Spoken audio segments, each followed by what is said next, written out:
चलो ऑलराइट बच्चा party. I am so sorry यार, ये वीडियो बहुत लेट बना रहा हूँ, बट ठीक है, परफेक्ट टाइम है। मेंस का रिजल्ट आ गया है तो आप लोग डिसाइड कर पाओगे, या फिर नहीं पता तो मैं बता देता हूँ। एक्चुअली मैं इंडिया में था नहीं अभी 2 हफ्ते से, तो अभी आया हूँ, तो मेरे पास बहुत सारे असाइनमेंट्स भी थे जो मुझे करना है, और मेरा मिड सेमेस्टर एग्जाम भी आ रहा है। और स्टार्ट करते हैं। यार देख, सबसे पहले तो तुम लोग का जो भी मार्क्स परसेंटाइल है, फर्स्ट ऑफ ऑल कॉन्ग्रेचुलेशन। अगर अच्छा नहीं है तो कोई बात नहीं, अभी एक और अटेम्प्ट हम उसमें इंप्रूव करेंगे, और फिर एडवांस में भी है। तो यहाँ पे एक चीज़ पहले बता देता हूँ, अगर तुम्हारे 170 या फिर उससे ऊपर आए, एडवांस के प्रिपरेशन में लग जाओ। चुपचाप एडवांस के प्रिपरेशन में लग जाओ, ठीक है। 170 या फिर उससे ऊपर आए तो 110 170 है तो एडवांस और मेंस तुमको दोनों बैलेंस करके चलना पड़ेगा, और हो सके तो मेंस को थोड़ा ज्यादा टाइम देना पड़ेगा, तो मैं बताऊंगा कैसे देना है। और 110 या फिर उससे नीचे आए तो यार मेंस पर ही रहो, क्योंकि तुम्हें अभी बहुत अच्छा एक कॉलेज बहुत अच्छा सिक्योर करना है। एटलीस्ट टॉप एनआईटीज में कुछ सर्किटल ब्रांचेस लेने की कोशिश करना, ठीक है। ये रिक्वेस्ट है, प्लीज ऐसे ही करो। और हाँ, जिन बच्चों को मेरे से हेल्प हुई है, मतलब जो मैंने मॉक टेस्ट एनालिसिस, 30 सेकेंड्स की चेकिंग, या फिर पेपर अटेम्प्टिंग स्ट्रैटेजीज, और जो भी स्ट्रैटेजी से जो भी हेल्प हुई है, आपका जो भी स्कोर है आप मेंशन कर सकते हो, जिससे बाकी स्टूडेंट्स को थोड़ा बिलीव हो जाए, राइट। तो व्हाट वेंट रॉन्ग, चल डिस्कस करते हैं व्हाट वेंट रॉन्ग। देख, दो तरह के स्टूडेंट्स होंगे अभी यहाँ पे, जिनका सिलेबस कंप्लीट है और जिनका सिलेबस कंप्लीट नहीं है, ठीक है। जिनका सिलेबस कंप्लीट नहीं है तो यार ऑब्वियसली यार आपका सिलेबस कंप्लीट नहीं है, लेट्स से कि आपका 40% या फिर 50% सिलेबस है, राइट। तो आप उसमें नहीं एक्सपेक्ट कर सकते हो कि आप 200 नंबर लेकर आ जाओगे या फिर 150 लेकर आ जाओगे, राइट। 50% सिलेबस है तो मतलब ठीक है, 100 मार्क्स तक लाया जा सकता है, 100 तक लाया जा सकता है। बट बात ये होती है ना कि अगर सिलेबस कंप्लीट है तो क्या करूं, मतलब आपने सिलेबस कंप्लीट कर रखा है फिर भी आपके मार्क्स नहीं आ रहे हैं, और जिसके सिलेबस इनकम्प्लीट है उसको ही बताऊंगा अभी क्या करना है, राइट। सिलेबस कंप्लीट है लेकिन मार्क्स नहीं आ रहे, तो मे बी आपका जो क्वेश्चन अटेम्प्ट करने का तरीका है या फिर जो पेपर अटेम्प्ट करने का तरीका है उसमें बहुत गलती है, ठीक है। तो अब अप्रैल अटेम्प्ट में है, तो अब क्या कर सकते हैं इसके लिए, देखो। सबसे पहली बात, एनालाइज योर मिस्टेक्स। जो take a hard copy of your paper, जो भी आप पेपर दे कर आए हो ना, जो भी जनवरी अटेम्प्ट में आपने जो भी पेपर दिया ना, उसको लाओ, उसका प्रिंट आउट निकालो, और आप अपना देखो कि आपने क्या क्या मार्क कर रहा है, और उसमें मिस्टेक्स को एनालाइज करने की कोशिश करो। Write down your mistakes. अगर मान लो कोई क्वेश्चन सही है भी है, अगर मान लो फिजिक्स का क्वेश्चन नंबर 2 सही करा है आपने, अगर सही करा है तो कैसे सही करा है, क्या आपने गेस वर्क करके आया या फिर आपको जेन्युइन आता था, वो भी लिखो, वहां पे लिखना पड़ेगा आपको, तब जाकर के आपका इंप्रूवमेंट होगा, नहीं तो नहीं होगा। फिर ये देखो कि क्या आप किसी क्वेश्चन में बहुत ज्यादा देर तक अटक गए थे, क्या 2 राउंड में पेपर किया था या नहीं किया था, राइट। कोई इजी क्वेश्चन छोड़ के आ गए क्या, क्योंकि किसी क्वेश्चन में अटक गए थे, राइट। कोई ऐसा क्वेश्चन करने की कोशिश करा जिसमें कॉन्फिडेंस नहीं था, राइट। ये सारी चीजें लिखो, क्योंकि आप अपनी गलतियों को तभी इंप्रूव करोगे जब आपको पता होगा कि आप गलती कर कहाँ रहे हो, राइट। ये लाइन शायद मैंने अभी बना के बहुत अच्छे से बोल दी कि आप अपनी गलतियों को इंप्रूव तभी करोगे ना जब आपको पता होगा कि आप क्या गलती कर रहे हो। ये तो आप इधर उधर घूमते रहोगे, कुछ भी करते रहोगे, राइट। अगर आपको पता होगा कि यार आपकी कमजोरी क्या है, आप तो उसी को टारगेट करोगे ना, आपकी कमजोरी को, तब जाकर के तो वो स्ट्रांग होगा, राइट। तो राइट डाउन योर मिस्टेक, जो भी मिस्टेक करा आप लिखो उसको बैठ करके, ये लिखना पड़ेगा। इस प्रोसेस में आपको करीब 6 से 7 घंटे लगेंगे, ठीक है। चुपचाप निकाल करके लिखो उसको। अब उसके बाद क्या करना है, note down your chapters, A plus, A और ए माइनस। ए प्लस में मतलब कि आप उसमें से अगर आपको 10 क्वेश्चन दे दूं तो मैं आप 8 या 9 कर लोगे, ए मतलब कि 5 या 6 कर लोगे, ए माइनस मतलब 1 या 2 भी नहीं कर पाओगे, ठीक है। तो अभी कोशिश करो ना कि देखो पहले कि ए माइनस में क्या कोई ऐसा चैप्टर है जिसका वेटेज है और वो इजी है। ए माइनस में क्या कोई ऐसा चैप्टर है जो कि इजी है और उसका वेटेज है, अगर उसका इजी है और वेटेज भी है ना, तो आप उसको ए में डालने की कोशिश करो पहले। उसके देखो क्या कर सकते हो, उसके लिए थोड़ी थ्योरी पढ़ो, क्योंकि वो चैप्टर 2 दिन में फिनिश हो सकता है। क्यों? क्योंकि यार अगर वो इजी है तो उसकी थ्योरी पढ़ो, और फिर प्रीवियस ईयर क्वेश्चन के 50-60 क्वेश्चन लगा लो, वो सही हो जाएगा। एटलीस्ट इतना करने की कोशिश करो, ठीक है। और फिर जो ए और ए वाले जो चैप्टर है ना, इसमें जो बहुत अच्छे वेटेज वाले चैप्टर है ना, उसको ए प्लस में डालने की कोशिश करो। हो सकता है आपका एक चैप्टर बहुत स्ट्रांग हो, ए में हो, ठीक है, लेकिन उसे क्वेश्चन ही नहीं आता कभी, तो यार ठीक है, नहीं जरूरत है उसको पढ़ने की फिलहाल, राइट। तो ये दोनों चीजें होते हैं ना, बेस्ट होते हैं, जो कि आपको मार्क्स लाने में इंप्रूव करेंगे। Look on easy and weighted chapters, ठीक है, इसलिए बोला कि ए माइनस में जो इजी और वेटेड चैप्टर है आप उनको देखने की कोशिश करो। Focus on getting marks. अभी आपको अपने यहाँ पे ना दिमाग और नॉलेज नहीं दौड़ाना है, आपको नंबर लेकर आने कैसे भी। तो ये जो स्ट्रेटेजीज बता रहा हूँ ना, इसी से आपके मार्क्स आ सकते हैं बहुत अच्छे से, नहीं तो फिर नहीं आ सकता।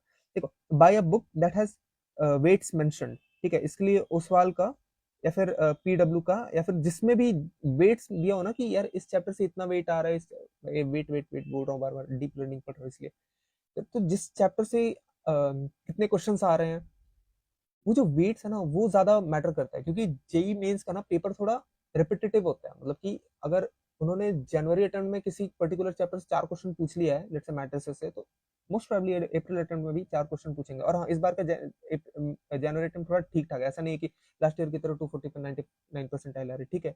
इस बार थोड़ा-सा रिलेटिवली ठीक है, राइट? तो यार रिसोर्सेज की बात करते हैं, रिसोर्सेज, ठीक है? यहाँ तक समझ में आया ना क्या करना है आपको? पेपर लाना है, उसको लिख पेपर में आपकी गलतियां ढूंढना है, फिर आपको चैप्टर्स डिवाइड करना है, फिर आपको ये देखना है कि फिर आपको कोई बुक देखनी है कि जिसमें कोई वेटेज मेंशन होगी किस चैप्टर से कितने क्वेश्चन है, और उसको देख करके चैप्टर को डिवाइड करके जो ए माइनस है और वो इजी चैप्टर है उसको ए में ले जाने की कोशिश करना, और इन दोनों पे ज्यादा ध्यान देना है, राइट? अब रिसोर्सेज की बात करते हैं। तो यार देख, शॉर्ट नोट्स होगा तेरे पास, ठीक है? शॉर्ट नोट्स होगा, नहीं है तो नहीं है तो अब क्या कर सकते हो? अ, ओसवाल का ही बुक आता है जिसमें कि माइंड मैप्स होते हैं, माइंड मैप्स होते हैं, ठीक है? ओसवाल की बुक्स आती है जिसमें माइंड मैप्स होते हैं, वो बहुत जल्दी से रिवाइज करने में हेल्प कर सकती है। हो सकता है मैं अगर लिंक मिले डिस्क्रिप्शन में तो डाल दूंगा अमेजोन पे देख करके, ठीक है? शॉर्ट नोट्स या फिर माइंड मैप, क्योंकि आप एक्सपेक्ट नहीं कर सकते कि आप 4 घंटे में एक चैप्टर कंप्लीट करो, नहीं यार। 30 to 35 मिनट्स में उसकी थ्योरी खत्म करके आपको उसके क्वेश्चंस के ऊपर ध्यान देना है, मॉक टेस्ट लगाने के ऊपर ध्यान देना है, ठीक है? उस वाले पीडब्ल्यू में से किसी के पास होता है, मैं अभी देख रहा हूँ। यार देखो, फिर उसके बाद आपको सैंपल पेपर्स लगाने हैं। अब देख क्या क्या चल रहा है अभी, तुम्हें पता चल रहा होगा ना कि आपको सबसे पहले अपना पेपर एनालाइज करना है, ठीक है? आपको रिसोर्स आपको फिर चैप्टर्स को डिवाइड करने हैं। उसके बाद आपको समझ में आ जाएगा कि आप कहाँ पर क्या गलती कर रहे हो। फिर उसके बाद आपको मॉक, हाँ एक सेकंड रुक जा, ठीक है? तो आप अपनी प्रिपरेशन कैसे करोगे? आप अपनी प्रिपरेशन वही कर सकते हो कि यार जो चैप्टर स्ट्रांग नहीं है उसको स्ट्रांग करो by looking on the theory for 1 or 2 hours, and then by solving the previous year questions, 50-60 questions. Then उसके बाद मॉक पेपर लगाना है, मॉक पेपर लगाने और उसका एनालिसिस करके ही मार्क्स आएंगे, दैट्स इट। इसके अलावा कोई रॉकेट साइंस नहीं होता है, ठीक है? अगर आपने पढ़ा है और आपको सिलेबस कंप्लीट है लेकिन फिर भी नहीं हो रहा है, तो दैट्स इसका यही मतलब है कि मॉक पेपर लगाने की आदत नहीं है आपको बहुत अच्छी, ठीक है? अगर लगाते भी हो तो एनालाइज करने की या फिर स्ट्रैटेजिकली लगाने की तरीका नहीं है, ठीक है? हाउ टू अटेम्प्ट, अब देख मैं अगर मॉक पेपर दे रहा हूँ तो हाउ टू अटेम्प्ट देख, 2 राउंड में पेपर देना है, 2 राउंड से पेपर देना है। पहले राउंड में पहला राउंड आपको खत्म कर देना है 2 आवर्स में, और फिर एक सेकंड राउंड होना है जो कि लास्ट के 1 आवर में खत्म होगा, ठीक है?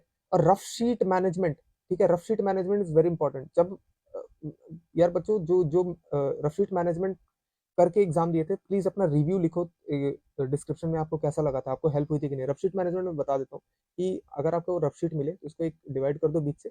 उसके बाद जो जो क्वेश्चन है आप उसको लाइन से करना शुरू करो। 1 हो गया जैसे कि, फिर यहाँ पे 2 हो गया, इसको लाइन से करो। फिर यहाँ पे 3 हो गया, आपने देखा कि 3 आपको आ रहा है लेकिन बीच में अटक गए तो उसको स्पेस छोड़ दो, 4 यहाँ से करो, ठीक है? तो तब आकर आपको प्रॉब्लम नहीं होगी कि आप 3 कहाँ तक करे थे, फिर आपको कहाँ करना है। क्योंकि मैं भी पहले क्या करता था ना, मैं कहीं भी कुछ भी सॉल्व करने लगता था किसी भी डायरेक्शन में। फिर मेरे को ये प्रॉब्लम हुई कि यार मैं तो ये क्वेश्चन करा लेकिन ये तो मिल ही नहीं रहा, ठीक है? तो ये बहुत बड़ी प्रॉब्लम होती है। आपने पेपर अटेम्प्ट कर लिया इस तरीके से, और फिर उसमें अगर आप किसी भी क्वेश्चन को कर लो ना, उसके बाद उसमें 20 to 30 सेकंड्स की रीचेकिंग कर लिया करो। जैसे कैलकुलेशन मिस्टेक्स हो गए, यूनिट्स वगैरह हो गए, जो भी, जैसे कि मान लो कि लिखा हुआ था 200 मीटर्स, हो सकता है 200 मीटर की रॉड लिखी हुई थी लेकिन आपने 200 सेंटीमीटर समझ के 2 मीटर लिख दिया, राइट? ये तो बहुत ब्लंडर है। ये क्या है? ब्लंडर ये है। फिर आप उसका एनालिसिस करो, 3 घंटे की एनालिसिस कैसे करनी है? आप जाओ पेपर को देखो, जैसे फिजिक्स केमिस्ट्री मैथ, अगर कोई क्वेश्चन सही है तो क्यों सही है, अगर कोई क्वेश्चन गलत है तो क्यों गलत है, और नहीं आ रहा था तो क्यों नहीं आ रहा था, क्या कॉन्सेप्ट में कमी थी, क्या स्पीड में कमी थी, क्या ज्यादा स्पीड में चले गए, गलती हो गई, रीचेकिंग नहीं करी, किस वजह से कमी है। अगर कॉन्सेप्ट में कमी है और वो हाई वेटेज चैप्टर है तो डेफिनेटली आपको वो कॉन्सेप्ट उसी समय पढ़ लेना चाहिए। उसी समय पढ़ के वो क्वेश्चन वापस से एक दो बार अटेम्प्ट करो, नहीं हो रहा देन सोल्यूशन देखो कि कैसे करा हुआ है, ठीक है? और गलतियों को हो सके तो अपने माइंड में रखो, क्योंकि ह्यूमन ब्रेन क्या है ना कि ह्यूमन ब्रेन वही चीजें रिकॉल कर सकता है जो उसके माइंड में होगी। तो अगर आप अपनी गलतियों को माइंड में रखोगे ना, तब जाकर के वो एग्जाम में रिकॉल हो पाएंगे कि ठीक है भाई, चल गलतियों को माइंड में रखा है। अब वो अगर आप वैसे ही क्वेश्चन नेक्स्ट टाइम देखोगे तो फिर आपको पता चल जाएगा, अच्छा हाँ यार इसमें मिस्टेक करा था, अब नहीं करना है। तो best way to increase your marks is to analyse your mock paper. अगर आपको किसी भी चीज को इंक्रीज करना है तो आप उसको मेजर करना स्टार्ट करना पड़ेगा, राइट? मॉक टेस्ट का मतलब ये नहीं होता है 3 घंटे में दिया और फिर मार्क्स देख लिए काम खत्म, भाई ये नहीं होता है मॉक टेस्ट। ऐसे मत, इससे अच्छा है कि मत दो, ठीक है? ये याद रखना, ये वाली बातें मेरी। अब एनालाइज करना, अच्छा ये भी बता देता हूँ। एनालाइज करना, मॉक टेस्ट 2 राउंड में देते हैं यार। पहले 40-40, जैसे फिजिक्स और केमिस्ट्री था ना, मैं 180 में से 40-40 मिनट में खत्म कर लेता था, और मैथ्स को 100 मिनट्स देता था। कभी कभी इन दोनों को ये 40 की जगह 45 या फिर 50 मिनट देता था, जब मुझे लगता था कि यार मैथ्स बहुत टफ आया, मैथ्स में 20 नंबर ही ला पाऊंगा, लेकिन इसमें कोशिश करता हूँ 90 to 100 मार्क्स लाने की। ठीक है, इन दोनों में 90 to 100 मार्क्स लाने की। तब मैं ऐसे टाइम डिस्ट्रीब्यूट करता था, ठीक है, क्योंकि मेरा फिजिक्स और केमिस्ट्री बहुत अच्छा था, बट मैथ्स उतना अच्छा नहीं था। तो 20 to 30 सेकंड्स की रीचेकिंग करना बहुत जरूरी होता है। एनालिसिस करो, मॉक टेस्ट को 2 राउंड में दिया। पहले राउंड में जो भी इजी और मीडियम क्वेश्चंस होते हैं उनको कर लेता था, और जो लास्ट राउंड होता था, जो सेकंड राउंड होता था, उसमें टफ क्वेश्चंस पे जाता था, ठीक है। और जो टफ क्वेश्चंस होते थे मोस्टली वो फिजिक्स और केमिस्ट्री के होते थे, क्योंकि मैं उसमें कोशिश करता था 90 to 100, 80 to 100 मार्क्स लाने की, क्योंकि मैं अचीव भी कर पाता था कभी कभी। एनालिसिस करने में क्या करना है कि अगर सही है तो क्यों सही है, गलत है तो क्यों गलत है, छोड़ा तो क्यों गलत है। ऐसा नहीं है ना कि सही है तो तुक्का मार के आ गया सही हो गया, ये नहीं करना है, ठीक है। तो ये हो गया आपका एनालिसिस का भी तरीका। यार एनालिसिस पे मैंने बहुत सारी डिटेल में वीडियो बना के रखी है, आप इसी प्लेलिस्ट में जाओगे, प्लेलिस्ट बोल रहा हूँ सॉरी, मेरे चैनल पे जाओगे तो आप उसमें देखोगे, मिल जाएगी आपको। And don't ignore boards, please boards को इग्नोर मत करना, क्योंकि लास्ट टाइम ऐसा बहुत सारे बच्चे थे जिनके 95 या 96 परसेंटाइल आ गए थे, लेकिन उनके बोर्ड्स में टॉप 20 परसेंटाइल में या फिर 75% से नीचे थे, उनका एडमिशन नहीं हुआ था एनआईटी में, ठीक है। It's not joke, please don't ignore boards, मैं रिक्वेस्ट कर रहा हूँ, please don't ignore it, right. ठीक है, आपको पता चल गया होगा कि आपको मेंस 2 में कैसे ध्यान देना। और जिसका सिलेबस इनकम्प्लीट है ना बच्चे, पहले तू क्या कर, देख तेरे पास 1.5 मंथ्स है अभी, ठीक है, तो कोशिश कर अभी 1 मंथ में जो भी तेरा ए और ए स्टार है, ए और ए स्टार वाले जो चैप्टर्स है ना, इसमें ये देख ले कि किस चीज का वेटेज ज्यादा है, जिसका वेटेज ज्यादा है उसको पढ़। और ए माइनस में जो इजी चैप्टर है, जो इजी चैप्टर, उसको ए या फिर ए स्टार ले जाने की कोशिश कर, ठीक है। तो ऐसा कोशिश कर कि 50 to 60% सिलेबस तो कंप्लीट करके 50% मार्क्स ला रहा है, ठीक है। ये करना हो सकता है, ये हो सकता है, ऐसा हो सकता है, ठीक है। तो यही करना होगा तुझे। तो फिर से एक बार बता देता हूँ क्या करना है। 170 ऊपर यार एडवांस की प्रिपरेशन करो चुपचाप, बाकी दुनिया बकवास है, बस एडवांस की प्रिपरेशन करो अच्छे से। और कैसे करना है मैं नेक्स्ट कभी वीडियो बनाऊंगा तो बता दूंगा, 1-2 दिन में ही बना दूंगा, ठीक है। जेई अप्रैल में क्या करना है आपको, अपना पेपर लाना है, उसके मिस्टेक्स को एनालाइज करना है, फिर आपको चैप्टर्स को कैटेगराइज करना है, ठीक है। उसके बाद फिर आपको बुक्स देखना है, या फिर जिसमें या फिर आपको देखना है कि वेट्स मेंशन हो, किस चैप्टर से कितने क्वेश्चन आए। फिर आपको रिसोर्सेज लेने हैं, शॉर्ट नोट्स या माइंड मैप से ही रिवीजन करना है, अगर किसी चैप्टर का रिवीजन करना तो यार। और कोशिश करो कि एवरी अल्टरनेट डे पे, ALTERNAT अल्टरनेट डे पर आप मॉक टेस्ट दो, ठीक है। अल्टरनेट डे पर मॉक टेस्ट दो। अगर आप एडवांस वाले बच्चे, जिसको मैंने बोला ना सीधा एडवांस की तैयारी कर, वो यार 3 दिन में एक मॉक टेस्ट दे सकता है, या फिर हर 4th डे पे एक मॉक टेस्ट दे सकता है। वही मेंस की मॉक टेस्ट होगी, एडवांस की अभी नहीं होगी। चाहो तो तुम ऐसा कर सकते हो, एक मेंस की दे दिया, नेक्स्ट हफ्ते एडवांस की दे दिया, एक मेंस की दे दिया, नेक्स्ट हफ्ते एडवांस की दे दिया, ऐसा कर सकते हो, ठीक है, चाहो तो। मैं ऐसा करता था, मैं ऐसा ही करता था, एक हफ्ते मेंस की दे दिया, देन एक हफ्ते एडवांस की दे दिया, अगर फिर जब मेंस टू पास आने लगा तो मेंस की दे रहा था बस, ठीक है। तो आप उसको look on the easy weighted chapter, resources बताया, ठीक है। और इसमें जाकर के टाइम बाउंड में ही हमेशा आपको सैंपल पेपर देना है। हाउ टू अटेम्प्ट में भी बताया कैसे अटेम्प्ट करना, 2 राउंड में अटेम्प्ट करना, फिर उसके बाद 3 घंटे की एनालिसिस करनी है। Best way to increase marks is to analyse it. How to analyse ये भी बता दिया कि आपको जो भी क्वेश्चन आपको करे, आपको ये देखना है कि क्या आपने सही में करा है, फिर गलत हुआ है, क्यों है, कैसे हुआ है। और जो मिस्टेक्स होते हैं उसको लिख लिया करो उस क्वेश्चन के सामने।